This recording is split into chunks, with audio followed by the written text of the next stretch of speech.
this is the Doc from the Stogie Fresh 5 podcast, and you're listening to The Geeks, the Stogie Geeks, with Tim and Paul. Kick back and enjoy as the Geeks kick ass each week. Listen in to the regular episodes as they smoke and chat about their weekly list of stogies. And now, back to the Stogie Geeks. I'll take some more too, Steve. And we're back here on the Stogie Geek Show, filling up my scotch. Again, remind everyone to visit the Stogie Geeks website, www.stogiegeeks.com, for all the latest podcast videos and cigar reviews. Also want to remind everyone to print out their $5 off coupon for the Havana Cigar Club. Go visit our friends over at the Havana Cigar Club. They're opening up a new room, which we're going to be broadcasting from in October. We're going to do a big, long show in October, and Stogie Geeks is going to be part of that as well. So, oops. Why don't we give Coop an opportunity to give a shout-out to his site as well? Absolutely. Yes. Coop, he's back. I say he wasn't there, so I wanted to... I had to make a quick pit stop. Yes. Yeah. Go ahead and give a shout-out to your site as well. It's a phenomenal site. I appreciate the kind words, guys. It's cigar-coop, cigar-coop.com. Real quick, for folks who aren't familiar with it, it's a daily website, 365 days a year of content, and the idea is I want cigar enthusiasts to see something new every day, so that's the goal of it. That's impressive, dude. And he does a great job with news and reviews, too, guys. Absolutely. It's really a top-notch site. If you want to, absolutely. And a really good, the reviews are spot on. There is an, honest to God, I'm not trying to be a shill. Does a great job. Does a great job. Phenomenal job. You can get the link to his site right from our site as well. Mm-hmm. So how many posts have you done in the last year, Will? About 800. Wow. Yeah, I mean, I tend to do more short posts where it's meant to kind of get right to the point, so I do tend to compartmentalize things a little more, but that's just kind of the style of the site. It's meant to be, the news clips are meant to be quick. Well, where do you find the time to do all the writing? Like, do you sit down and on a weekend night and queue up a bunch of posts, or? Yeah, I usually try to queue things up about 3 days a week. With the IPCPR, it's been every day. I burnt myself out before the show, which was a mistake. But yeah, I mean, usually I'll do that, and I don't sleep. So that's the other thing. Yeah, but it's competitive out there, and we want the site to be fresh and have original content. So it's a goal of mine, and I do it because I love the industry, nothing more. Excellent. Well, that definitely shows. Oh, isn't that the truth? Certainly does. So speaking of the industry had its largest trade show last week in Las Vegas. Mm-hmm. And as I said before, Mr. Stogie Santa and Mr. Will Cooper were both in attendance. So I've got a bunch of questions, but I'm sure we're going to segue into a lot of things. And I think you're going to, after you listen to this segment, get a really good feel for a lot of the cigars that were released at the show, some of the happenings, some of the industry trends. I think a lot of that does come from the show. Mr. Will Cooper's blog, as well as many others, did a fantastic job of covering the show, which is kind of where I want to fit our content in. I want us to be the audio recording version, radio running commentary of what happened at the show, and refer to the blogs for the pretty much happening. I mean, pretty much your blog, Will, and several others. I know Half Wheel, I know StogieReview.com. All had, I went to this booth and I interviewed someone, or here's what they did. And you can go back and read all of that. But I think a lot of people just want to hear the people's version of it and hear the running commentary about it. So that's what we're going to do. Mm-hmm. So my first question for the audience, and everyone included, because we all read about I read lots of articles about the show. What are the new blends that are most exciting that were released? I'll go for the Sterling was that stuck out the most for me. Sterling. Nat Sherman, and he's taking an approach where most of his sizes they're all under 50 ring gauge sizes. And it's just I really enjoyed them. That something, and again, Will got around the booths more than I did because I played like a dual role retailer, wholesaler type thing. But on a limited basis that I was out there, that, to me, the Sterling, I really, really, really enjoyed. Nice. I really did. So that if I was to pick one out, that would be mine. Will? Mine was the 601 La Bamba Warhead, which Really? is the La Bamba cigar, which is that strong 601 that Eric Espinosa did. Actually, it was done when he was with EO, but what he did with this one is he changed the wrapper up. He put a Connecticut broadleaf on it, and he made it box pressed. And I just think what it does, it's a nice balls to the wall, strong smoke, but it's got a ton of flavor. And that whatever that broadleaf wrapper, it just did some magic to that particular blend. So, and I think he sold out of that cigar at the show, which it's a limited run, so it didn't surprise me.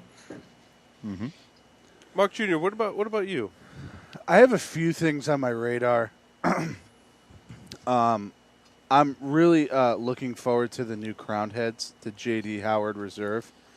I think their first two releases have really set this up, for me at least, in the sense that I'm, really looking forward to it. The Arturo Fuente Casa Cuba, which, according to the website, Stogie Santa backed this up, is if you buy 25 boxes of the regular, you can buy one box of this. So, I'm looking forward to giving that a try. Obviously LFD has that new factory presses coming out that I'm pretty excited about. The new Logion Singular. I mean, we could go on and on, right? But those, I'm interested to see what's going to come out with this Roma Craft. Really like them as a company. So those are kind of where my focus lies at the moment. Tim, what about you? The Tap Black Corona Java release, re-release. That's top of my list. Stogie Santa, did you get to smoke that or? Nah. He is right I didn't now. either. Is that what he's smoking right now? Yeah. Nice. You're gonna. I tell you, I'm into about the first inch of it, and it was funny where we were at the Venetian where everybody was staying, and I called it the Church of Latter-day Saints, the Round Bar, where everybody came back after whatever they did, whatever dinner that they went to, whatever distributor. It doesn't make any difference. And I'll tell you what, we were talking outside of cigars, we're talking bourbon, different things, and I was with Casey and Pete, and Pete pulled out the little petites that he has, not the Cazadoras, but the little petites. One of his personal blends, he said it was like 3 or 4 years old. That thing, I'm telling you, you talk about burning your fingers. Really? Nice. I'm thinking about it as what makes me bring that up, because I'm doing the black label. Unbelievable. And they pulled out a couple of little. When I say private stock, dude, I get it now. Because I always said, what's private stock mean? Yeah. And that's just a small sampling. A couple other things that I did, incredible, really, really good. But that was like I call it, that round bar was where everybody was kind of like getting together, doing the thing, and whatnot. I'm sure in other hotels, different distributors and people are at. Well, at any security conferences I go to, right, there's always what we call the hallway con or lobby con, right? Where everyone gets together and talk, and that's where you find out the real. In the security industry, right, someone's private stock is some little technique they have for hacking into something. In the cigars, it's the same thing, and you're breaking it down, and it's like, okay. In cigars, Pete showed you his little Petit Cazador. It's just like no, he just said try there, blah blah blah, and it's not name dropping, it's the cigar dropping. It's just like, wow, it's really cool. It's really it's a private private selection, and whatever that means. I don't know. Maybe it was probably nothing. I mean, I don't know. When you're someone who has access to all that tobacco and you can kind of roll some of your own stuff, pick out your own little blend. Unique things. That's really cool. Go ahead, Will. Yeah, I was just to say, Stogie Santa, it's interesting because I was over at the Palazzo, and it was kind of, I guess, another contingent going on there, and that's where I spent most of my time. You could sit on couches there, which was nice. Yeah, I wish we had that. That was the only thing about where you were. I know where you were. It's just you had to stand up the whole time. Yeah, absolutely. And then, I agree. Go ahead. Excuse me. Yeah, no. I was just gonna say. So that I only got over there once or twice, really. And that's like I said. I just wish in the cigar industry we could do one thing, is just realize we're making cigars. Let's not make too much of it. That we're all cigar brethren. What we like to smoke and we don't like to smoke, it's fine. Let's not get overzealous about certain situations. It's a cigar, and if you like it, you like it. You don't don't take it personal. I tell you what, one of the blends I'm really wanting to try is the new Elohio. They've got almost like a Salomon looking cigar that they're coming out with. Yep. And the Elohio Salomon that we smoked was one of my favorites that probably I've smoked all year so far. Nice. And for them to come out with a new blend in that same kind of similar size, really interested to try that. Todd from Havana Cigar says he's looking forward to the La Row 107 Maduro, which they tried to release before.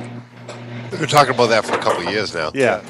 Is that a garage door? What is that? Cooper, Yeah. you, I apologize. He's waving people away. He's like, no, don't run me over. My son just opened the garage door after I sent him a message. That's awesome. And no, it's another one of my favorite cigars. I'm telling you, it probably maybe flies under the radar because of Pete.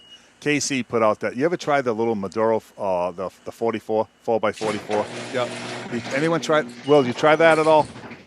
So Will, I have Will not. looks like No. he's directing planes in Yeah, an whatever. You guys can see me. Yeah. No, I have not. No. I wanted Don't to. get crushed by that door, man. Oh, and Mark Jr.'s tried that. I tell you, that's a phenomenal cigar. I really. What was this again? The 4x44, the Maduro by L'Atelier.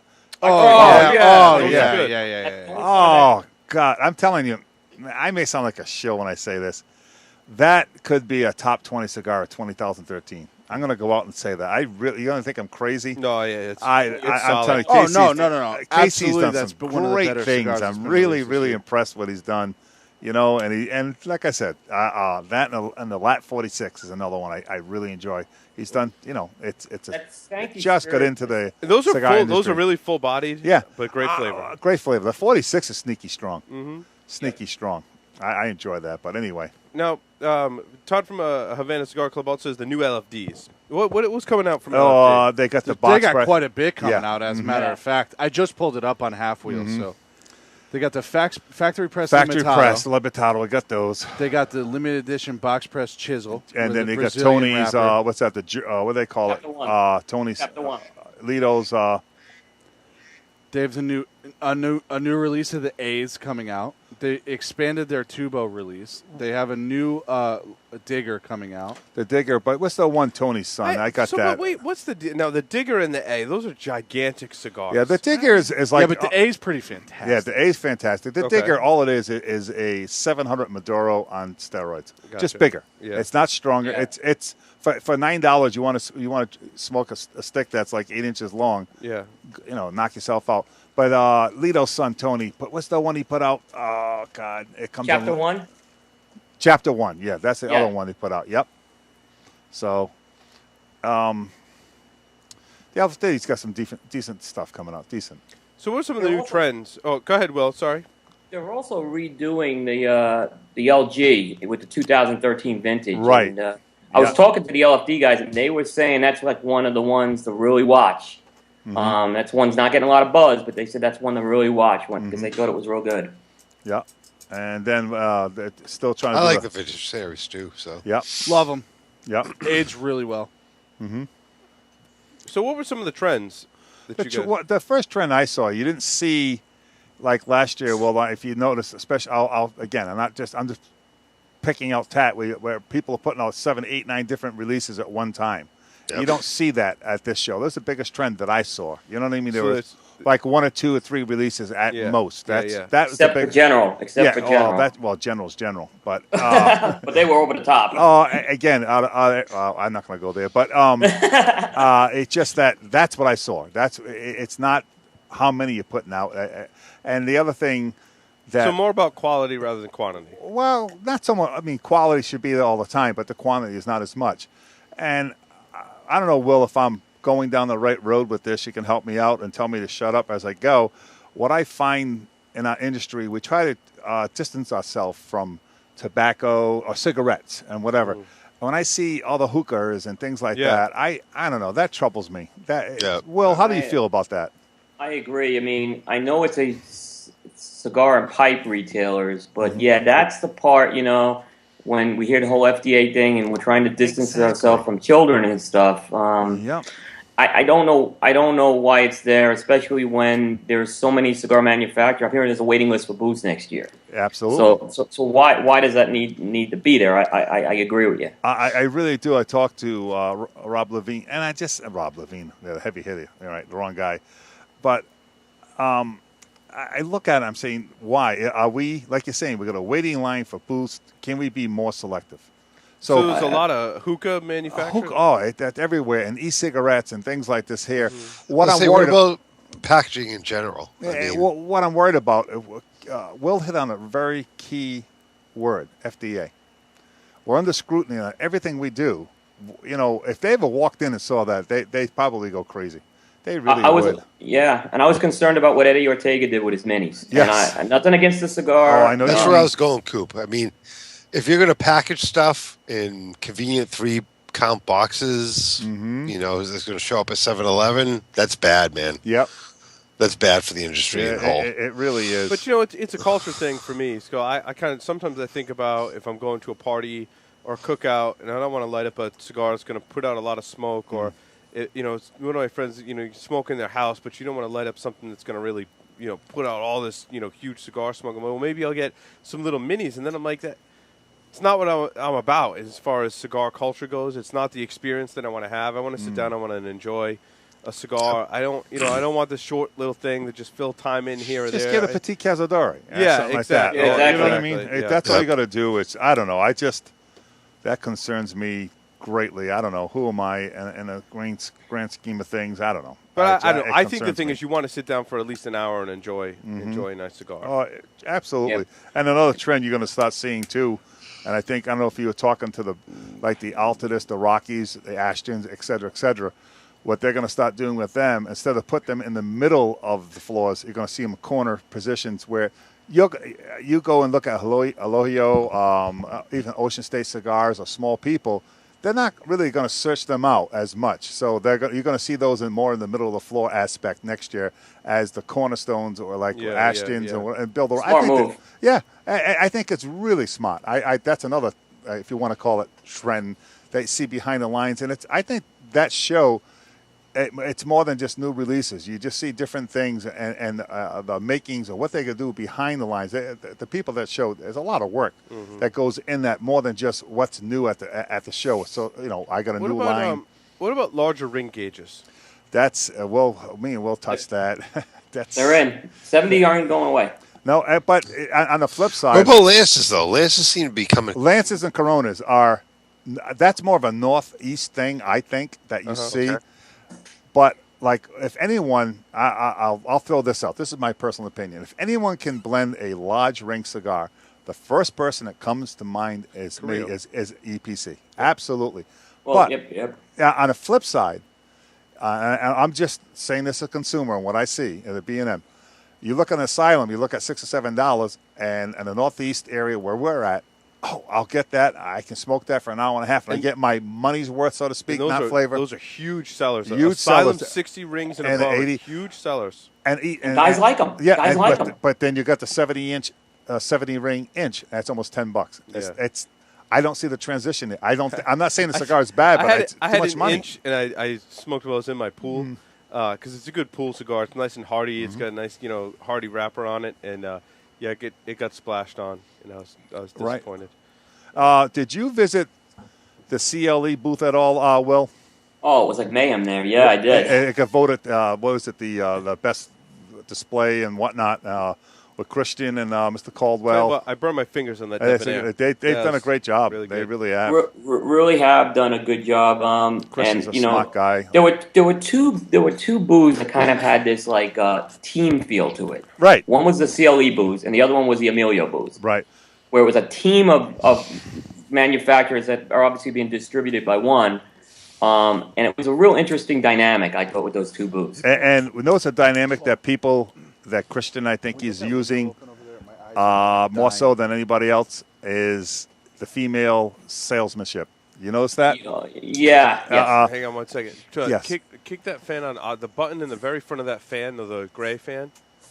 The button right in the front, very front. Yeah. Yeah, there you go. Okay, so anyway. turn that. Okay, no problem. Dude, there was nothing in the glass, dude. That was a anyway, family heirloom. What I'm saying is that if you'll notice that's a trend to the industry where the pretty face behind the cigar. And Rocky's been doing it for a while. Yeah. Yep. You're right. It's to a certain degree, but anyway, the big ring cigars will be there, but they're going to have to be in that $6 to $8 range, and I'm not knocking Asylum. Good for them. Great job, and that's my take on things. Will is that when people do something like that and the revolutionary, and people get mad with that, something good for Asylum, good for anyone that does something out of the box and they're successful. And if people are enjoying them, and it's a like I said, people are enjoying them, I see. So they feel they're getting value. It's good for the industry. Right. Who are we to knock it? Right. That's, You don't have to smoke it. No one's forcing you to smoke it. Exactly. That's what I'm saying. Well, that's what I'm not going to throw names around it because it's irrelevant and it's not going to do any good. But the negative chatter I heard about different wow. Relax, dude. Just because what's not happening for you, that means you got to go back home and think things out. I personally believe your 60s and 70s will be there for a while, but I don't know how long it's going to stay there. I don't know, and that's why I'm telling you when they come in, we'll hook you up with that. The Sterling is really unique. I'm telling you. I just really we had a sit down luncheon with them, and I whipped that out, and I just couldn't believe it. I think I really enjoyed it. I think the larger ring is. I think Will's right. I think it's here to stay, though. 60. The 60 and 70, but that 80 ring. I did an 80 ring now. Asylum. Yeah, but again, I'm just saying on a personal preference. I'm not sure I could smoke that, man. Me either. I feel like Linda Lovelace trying to take that thing down, but it is what it is. But I do. I tip my cap. It's I just have a positive aura on things. If someone's doing something like Will made a great point. It's great for the industry. Any kind of good buzz is a good buzz. It is. Put more cigars in people. Exactly. That's what they say. Any press is good press. Right. You know what I'm saying? Am I going to smoke that? No. Am I going to knock the cigar? No. I'm behind it. Good for them. I'd rather have that than them packaging things up in 3-packs. And I'm going to throw this out here for Will, and especially Paul, and you, Tim. Mark, not as much because he's taking a different direction in his life, is that here they are worrying about and getting negative with big ring cigars, but they get all upset with the bloggers trying to get into the show. That bothers me. Nothing's better than having a Will Cooper at your show and different people. I think that brings more credence. And Will's not walking around looking at price sheets. He's not looking at how much that cigar is. I think the industry should embrace that. Where mostly, I don't know you got such a good rapport. First of all, Will. So I can't really. That's not good for you to bring you into it, but you heard how they shot that down. They were so negative. They want to use people like Will and ourselves in that category to get out all of our information, but when they want to go to the show, they're worried about it. I think they should embrace that as much as they embrace a large ring cigar. That's my take on it. I think that's a trend that needs to change. I think the thing that really struck me as irking me is that there were two different media passes. There was regular media, and then there was what they call internet media. Media. And the fact that they even make a distinction between the two is short-sightedness on their part. And I think until they recognize media as media, that they're not going to be able to grow as an industry. Yeah, unfortunately this year at the show, there were some guys skirting some of the rules. Yeah. And it's unfortunately there were some things that happened. I don't want to get into specifics other than, IPCPR lays down some rules, and you can't skirt the rules. And if you don't like the rules, you can't go knocking it on Twitter. Right. And it's putting a lot of us in danger right now because of that. It put us in the crosshairs this year more so. And I don't know how much is true or how much is not true, but unfortunately. You just need to kind of be professional here. You don't hear cigar aficionado if they don't like something going on Twitter and blasting the IPCPR. You're getting right back to my point, and you're making a strong point, Will, is that's what it's all about. You know what I mean? Just throw away that negativity pot. Yeah, but I think even that is. Hey, if you don't like the rules, don't play the game. Yeah, you know what I'm saying? But also we've got something called freedom of press and freedom of speech, and if you want to. you could say whatever you want in your Twitter stream. That shouldn't preclude you from going to the event, or you know what I mean. But there's a way to also having them. There's a way to put it to present it too. You know what I mean? You don't want to sit there. You need to talk to the people first before you put it on Twitter. Exactly. And that didn't happen. Right, exactly right. Because I was in different booths with different people, and it was ironic when I come in. I'm not going to name. There are a couple of reviewers that came in. Oh, not these guys again. And I'm saying, dude, why are you doing that? But it's okay if we single-handedly, like I knocked on some doors and said, "Listen, we're going to do." Oh, that's great, But I still think there's a negative vibe in that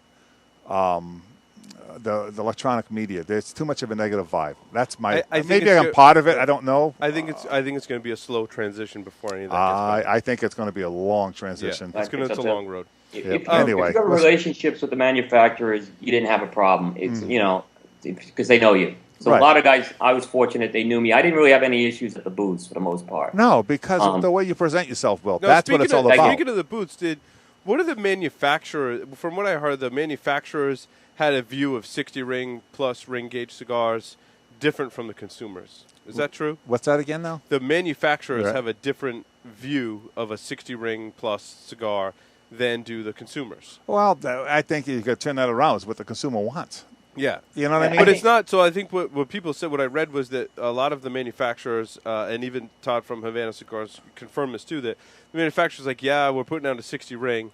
They almost kind of precluded it with, it's not something I would smoke, but it's customer demand, so we're making one now. Right. That's everyone's copying. That's what I'm getting at. I think that falls in the vein of there's no really but right or EPC wrong. was different. EPC said, hey, we have this line, and we're doing the best job we can with this line with that EPC inch. So that's a little different. Same with Asylum to some extent, because they're geared to that. There's some that are doing that, but most of them, I think, Paul, is exactly what you said there. They're just, hey, look, we're going to do it, and we'll try to do something the best we can with that. Right. Yeah. And the whole thing is, I'll go on the record, I'll say it again, EPC, there isn't a better 60, 70 ring cigar on the market, my personal opinion.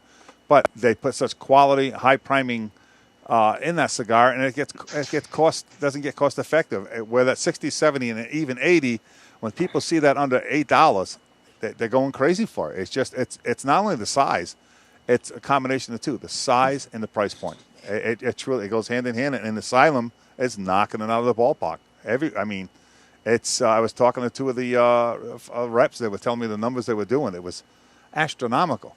That booth was crazy, wasn't it? I couldn't get there till Wednesday before the show closed because I couldn't snap pictures. It was just too crowded. You're right. It's just off the wall. So who had the most elaborate booth? Elaborate. I say Davidoff. Elaborate was pretty. Yeah, that was really. I think elaborate and classy. Your earlier comment, Todd says it was sad to say Fantasia Hookah had the most. I didn't go there. Yeah. No, I didn't stop there. But they had a 2-story booth, I should say. I saw something where they had a 2-story booth. It was I'll tell you what. I didn't go there.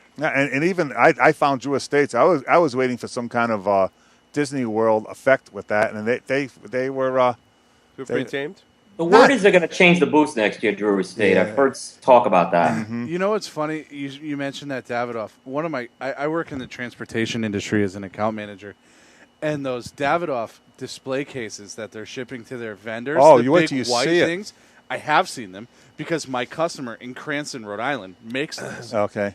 And I've already seen them, and they're freaking awesome, dude. They're awesome. Really? We had, I'll tell you what, and no names to be mentioned, and as Willow attests to, is when you look at the Davidoff, Rocky, Ashton, et cetera, there's like city blocks of what they're huge. Yeah. And one particular small vendor, this is his first year, he had 2 or 3 little like jewelry type booths. You know what I mean? Nothing really big and nothing. And I text him, how you making out? 5.5 hours after the show, still waiting for someone to bring him a booth or a box to get shipped out of there. Oh. Where all the big ones, I mean, it is what it is. I mean, what are you going to do? The big fish get the big time. 5.5 hours. Finally, text me 7 hours later, he was out of there. Oh, to get out? To get out, the box and ship it. Because it's amazing. I just love the Vegas way. They tell you what time the show's over. It was over at, I believe, was it 1 o'clock? and yep, lights were going down, air conditioning was off. See you later. Next. Wow. Yep. Oh, there's no. There's no. I was in the back actually, and I saw some of the trucks actually. There was a Wi-Fi area in the back, and I was just trying to jot some notes down. The trucks were about to come in at like 12:45. Yep. Did you see what they were paying for Wi-Fi for the 4 days? Oh, it was a ridiculous amount. $1,500. I was talking to someone in the other booth, another person. I said what they're doing is they're a smaller vendor, and they said they're going back to the room and paying $10 a night, and emailing me the invoice. I said, dude, do what you got to do. But $1,500.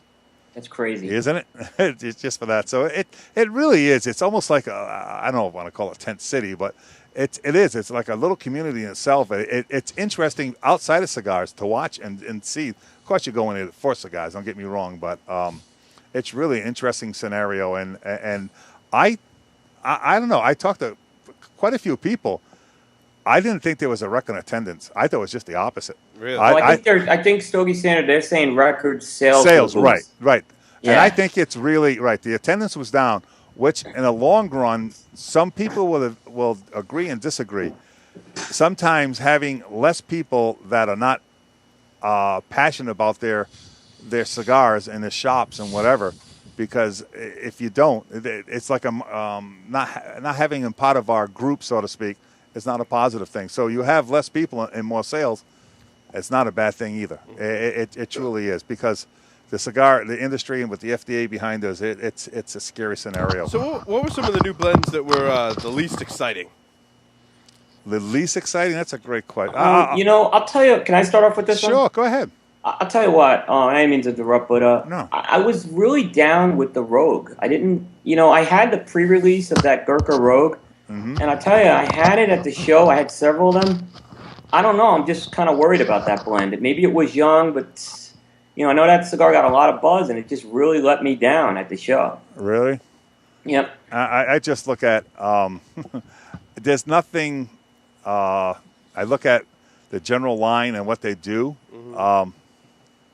Every year, there's nothing that comes out that you can really search for, and I'm not knocking General for what they are. I'm just saying this.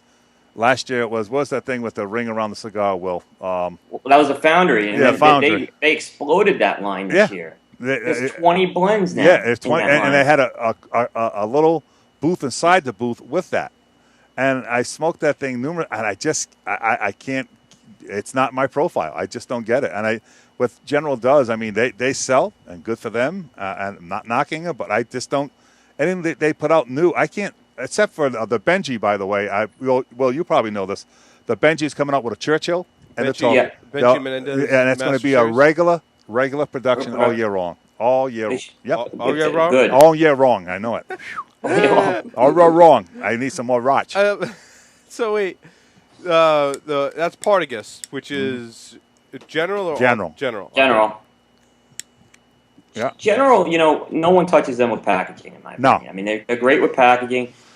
When I saw what Foundry did this year, and this is not a knock on the cigars, but, you're a retailer. Mm-hmm. You're going to bring in 20 blends. Like, some of them I know will go in internet only and some will brick and mortar, but still, it was too confusing. And I think it's, it was overcomplicating something. Oh, I just look at it as a pornographic cigar. The ring around the cigar. I think of it as doing something else besides smoking it. But it is what it is. But I truly. They are. Are you insinuating it's a stamina builder? Yeah, it's something. I don't know. Maybe you can measure the size of what you got. I don't know, but it's. I don't know. I've never year after year. Finish this sentence. Fire roasted tobacco is. Fire roasted tobacco is.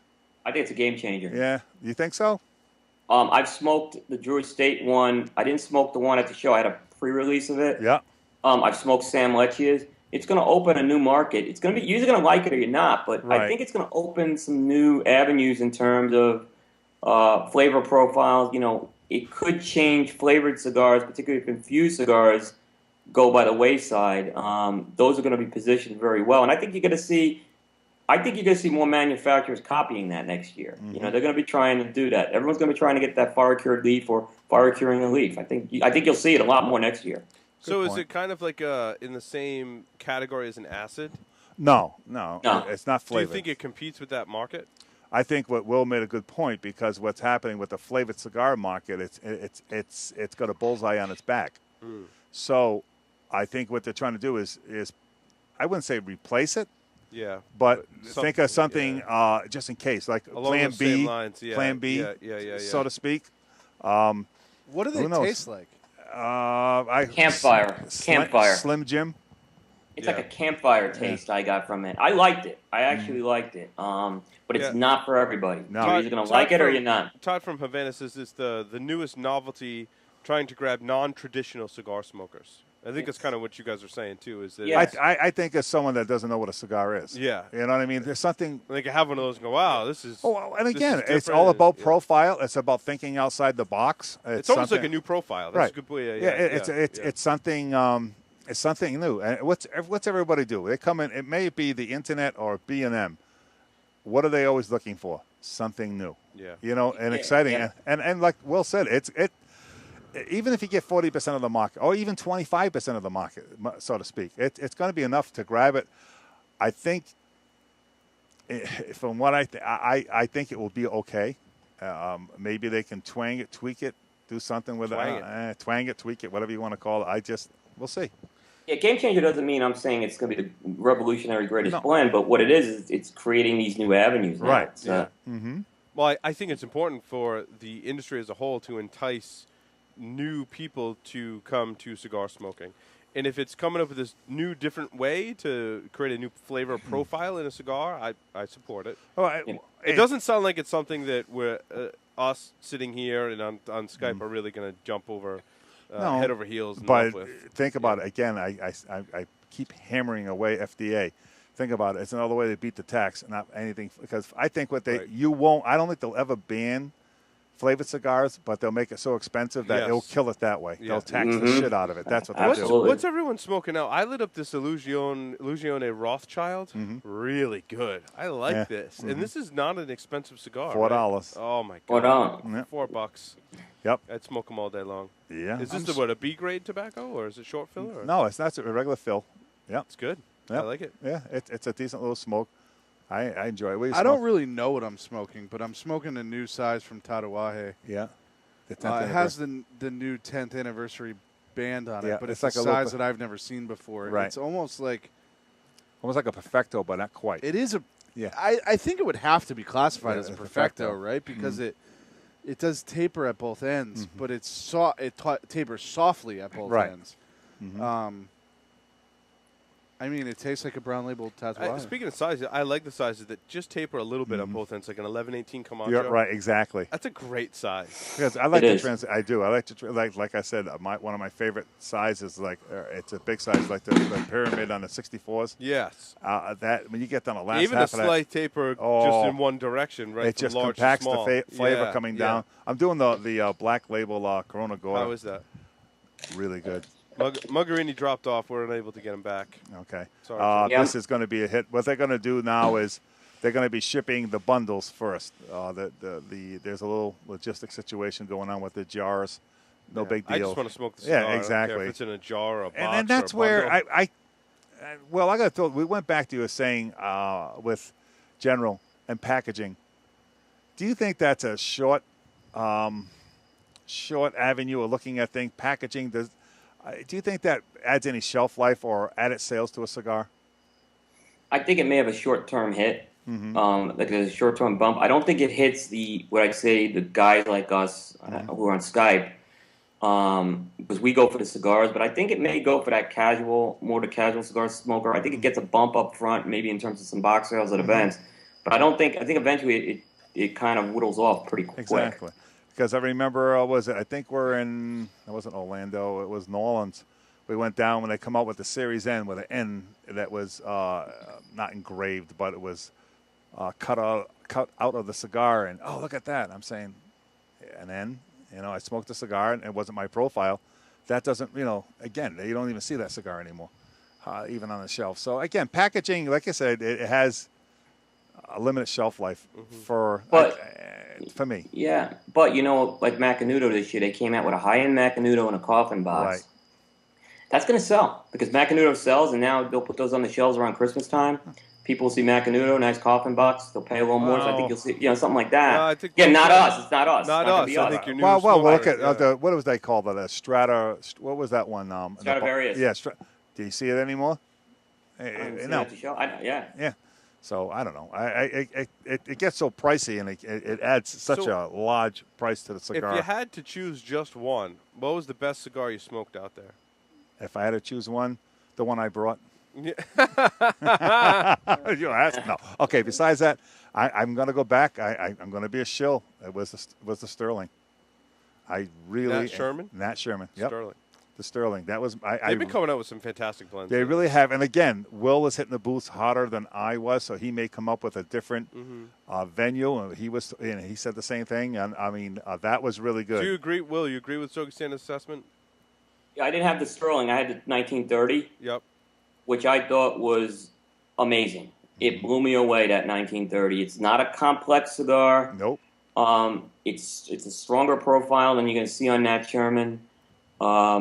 So, I mean, that was, I thought it was a really good cigar. I mean, it just surprised me a lot. And they did some good stuff with Timeless, but that 30 is really good. I'm looking forward to trying the Sterling. Right, and the Sterling, I just think it's you talk about thinking outside the box. Everyone's going, that's what I said. I want to prelude what I said in the beginning of the show, is that he's going the opposite end. Yep. He's going all small ring cigars, hitting a different market. Yep. And I'm going to tell you something. I think it's going to work. I really do. We have a small amount on our side. I mean, I want to say aficionados, most hardcore smokers are on a smaller ring. I really do. Yeah. And I think you talk about something that's going to have a spot in this market. It's going to happen. Well, I don't necessarily say it would be hardcore smokers, because I know a lot of people that smoke a shit ton of cigars that smoke 60 rings. The people that are smoking a cigar to enjoy the experience tend to stay away from the 60 rings. But hey, there are a lot of guys out there that smoke a box a week of the same cigar all the time, and you can't get them to change. Yeah. No, and that's going to be that's an older profile type of person. Don't you find that? I mean, I think when you find the General and Altadis, Romeo, etc., the Monte Cristo, and go on like that, those are people. I mean, I'm 60 years old, but that 55 to 65-year-old, they don't change. They don't want to hear it. No matter what happens, they go right to it. They're not trying anything different. Yep, exactly. And that's where like you're saying, the Rocky. Say what you want to say about Rocky, and may it be negative, positive. That's not important. And the same thing with Drew Estates. What they're going after is a younger smoker. That's what they're doing, and it's working. It truly is. I mean, you look at Rocky's booth. What was the cigar you enjoyed the least?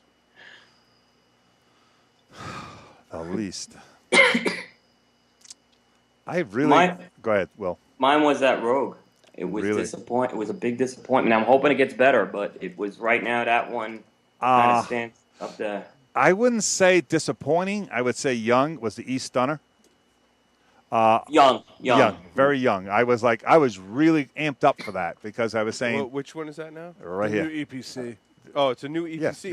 Yeah. I read about this. Yeah, that is a heinous band. Yeah, by the way. It is. It is heinous. It is, and I thought maybe with Ernesto, I went through maybe a third, not even half of that cigar. You don't smoke that on the nose. You don't get. And I had a difficult time with that. So, would I call it a disappointment? Yeah, but we'll see what happens with time. And that's where, I don't know, you find different manufacturers more and more releasing cigars before it's time. That troubles me. Yeah. Paul, let me make a clarification. When you asked the question about the blend, I think I answered it earlier with Rogue. Disappointing blend, I want to just go back to that. Because the blends that disappointed me, and this is not necessarily, I haven't smoked the cigars, so they may be great.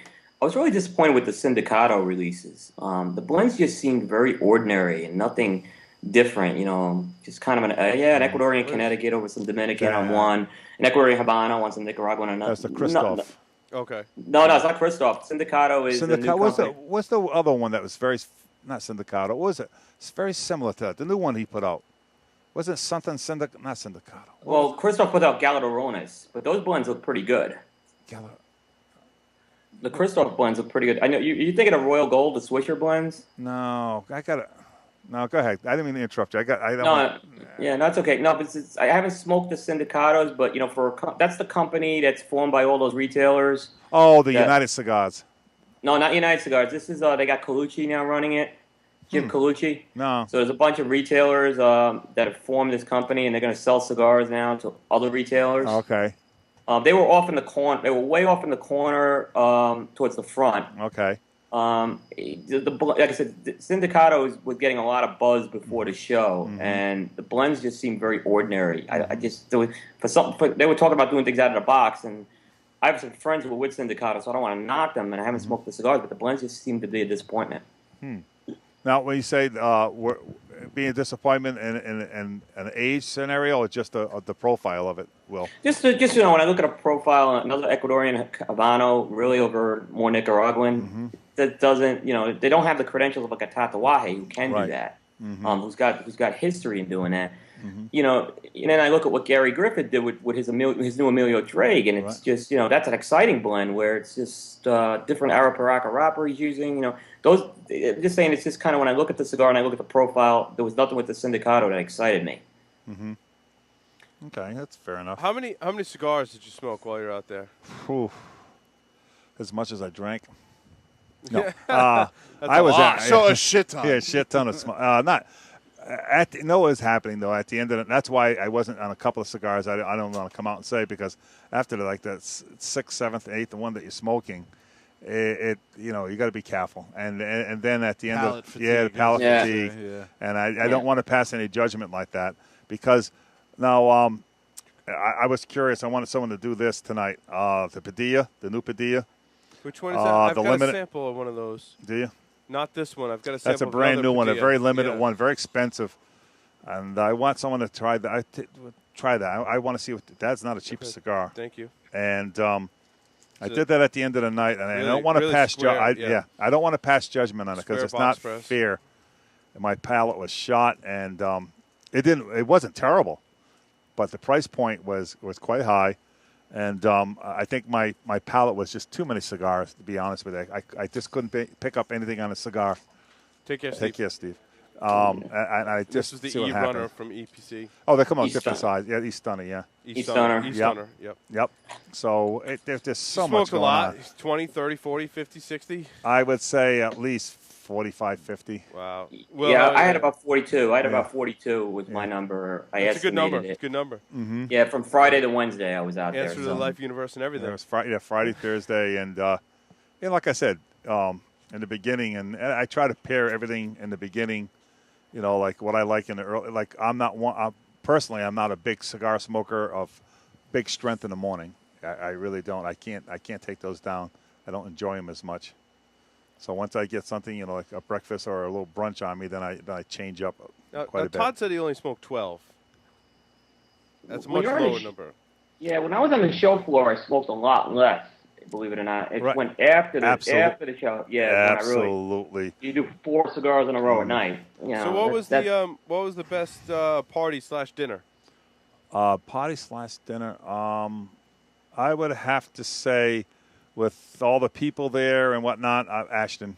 Mine was a blast. Before, Ashton. It's just so top shelf, and a lot. You got a lot of different people that I know there. So I guess being the comfortable situation and the classy situation, which they do, it's really nice. So I'm sure there's a lot of dinners that are just as nice too. I mean, Drew Estates was fabulous. I can go on and on and on, but that one, I guess. I'll tell you what, that doesn't surprise me. Ashton, to me, is always associated with class. Absolutely. They've done a good job branding themselves. And the best lunch I had was, again, not dinner. It was a little brunch. I swear to God, I'm not selling the cigars. It was with Mike Herkelotz and Nat Sherman. They are a 5-star corp. They are something special. What I loved about it, he just come out, and I got a special release that's not even available to anybody. And he didn't sit there, toot his horn, whatever. He says, "I'm gonna let you smoke these cigars, and you talk to your it's not supervisor, but your person, your rep, and see what you want. Small to the precise to the point, and the 5-star dinner. What was it? Delmonico's? It was the place. Phenomenal. I had a banana cream pie that was out of this world, but that's besides the point. Those two, both of the 5-star. So what are some of the things that are? Oh, sorry, Will. What was the best cigar dinner party you went to? Was really fortunate that Davidoff invited media to cover it this year, and I got to go to the Davidoff one. Yeah. I just can't say first class all the way. There's you walk in, there's CEOs greeting you at the door. He's just a real down to earth, easy to talk to guy. They had an orchestra there. They had the cigars were phenomenal. I mean, you got the Nicaraguas, you got some special ones to take home. The food was excellent.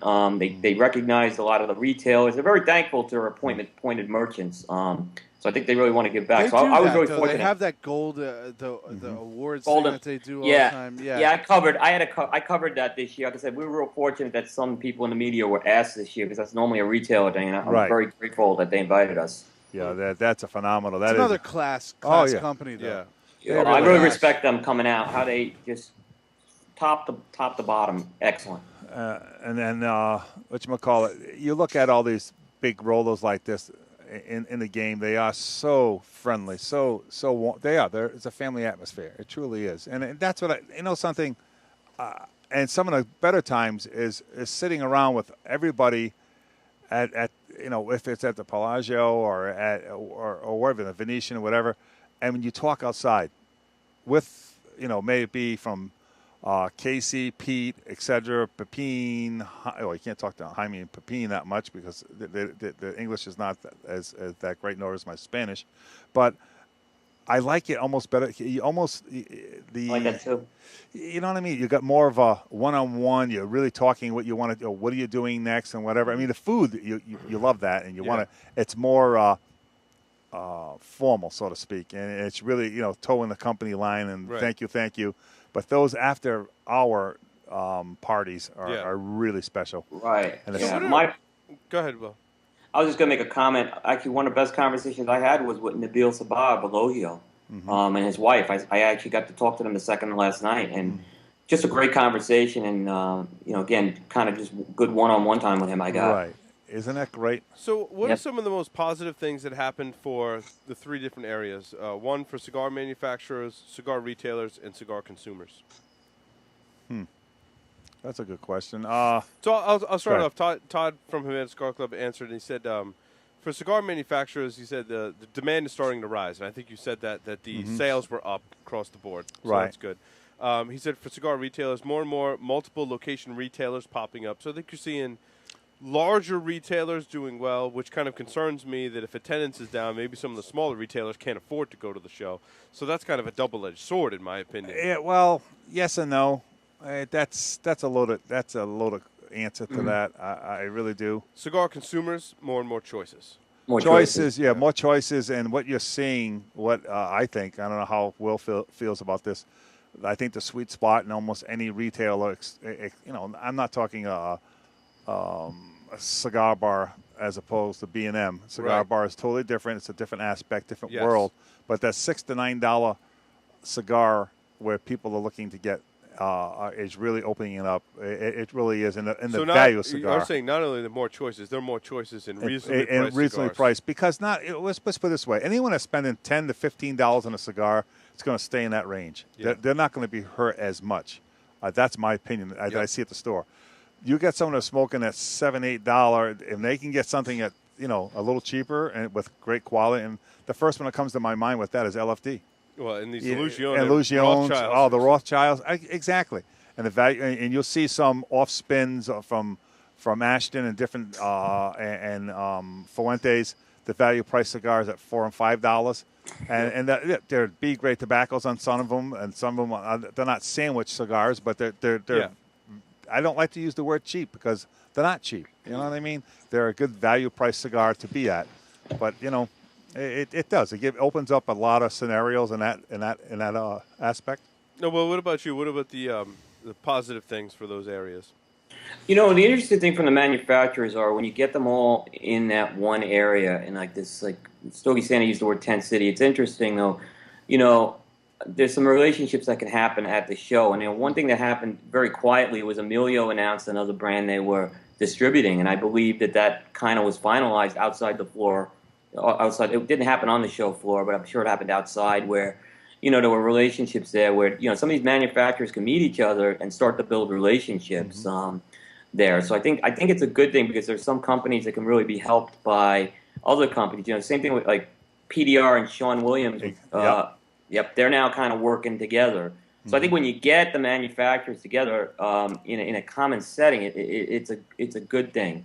Yeah, because what's happening, you'll see, well, Mr. Flores, he's making cigars for different people where sometimes the expense is a little bit more hefty than a smaller production, and you're going to see PDR making different cigars for different people to help, control the cost. So that's another avenue there, too. It's a great point, Will. It really is. Yeah.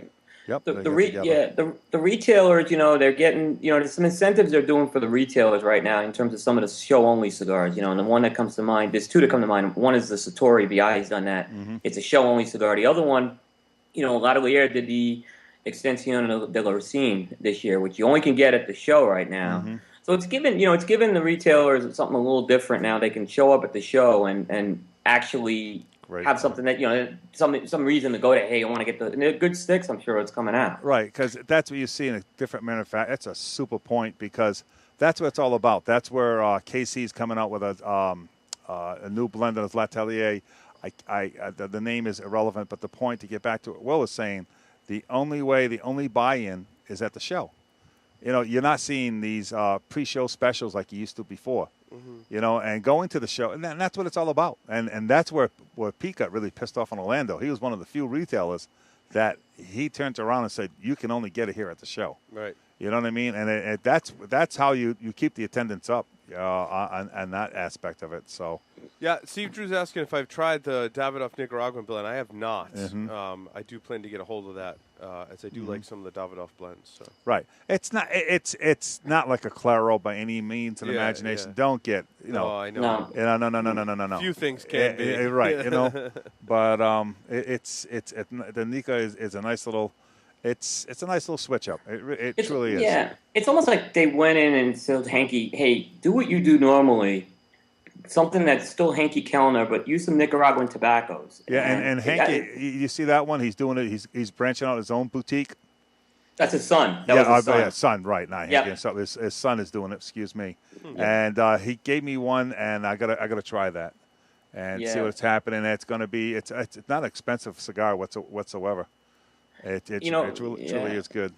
Yeah, in family, the family genes just seem to run with these next generations. So I think the genes are there for Hanky's son. And like you say, you look at different manufacturers. To get back to your point again, is will they help each other out like that? And they got to continuously do that to make the cigar industry move to the next millennium. I know I'm going way far off base with that, but you have to. It has to be like a BOTL for cigars. It's going to be the same thing for the manufacturers. Don't worry about what someone else is doing. Just get on board, improve what you got to do. Do what you got to do. It really is, because I think it's going back to this three-letter word, the FDA. It's going to make it really difficult for these cigar makers. It truly is, and that's why. We'll get back to almost the closing of the show. The CRA is so important. Absolutely. It truly is. I'd like to know what do you think the percentage of cigar smokers who smoke cigars that are actually a member of the CRA? I know you are, I am, I'm sure Will is, and Mark is, but the casual cigar smoker, why is it going up so well? Get involved. Yes, you got to get involved. It's almost like your right to vote. I know I'm going crazy, but it is. We tell our listeners to join CRA, as you should, but you should also tell your casual cigar smoker friends about CRA as well. I think that's something we can all take away from this episode. We're taking a couple of weeks off. It's a small buy-in. Yeah, in that time, tell them to join the CRA. Oh, absolutely. Great advice. Oh, you have to. You truly do. If you want to smoke the premium cigar, you have to do that. And hopefully, I don't think we'll ever see it, but I like to see that the hookah side of it, and it's huge. I like to see it out of the show. If there's one negative part of the show, one thing I don't understand about that, and I didn't even know that they were there. But one thing I don't understand about it is hookahs have their place, right? And there's nothing wrong with them, right? I'm not saying that, but we're trying to distance ourselves from that. No, and that goes to my point, right? Is that this is not. They're not a premium cigar, and they're not a pipe. They're a hookah. They're their own thing. You know what I mean? And hookah bar is not a terrible place to go and have a drink. I'm not really into hookah. I think hookah is kind of gross, but I understand some people like it, and it's a fun good for them. And you know what? So be it, and enjoy it. I'll let you know a little secret here, the Stogie Geeks. After the show, we break out this hookah that's behind this curtain behind me. Oh yeah, and we hook it up. No,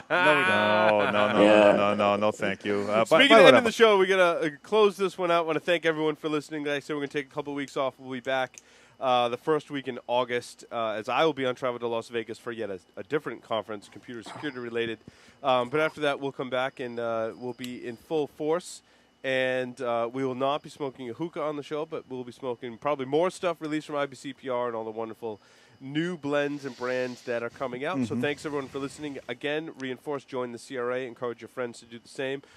Tim, thank you very much. I know he had to leave. Will Cooper, thank you very much. Visit Will's site, please. Thank you. Please. I'll come back anytime you guys want. I'll come back. We're going to take you up on that. Thank you very much, Thank Will. you so much, Will. Seriously, the offer is open anytime. Thank you so much. Thanks, everyone, for listening. Have a great night. Thanks for the regular Stogie Geeks crew, Mark and Mark, for being here. And we'll see everyone on the next episode of The Stogie Geek Show.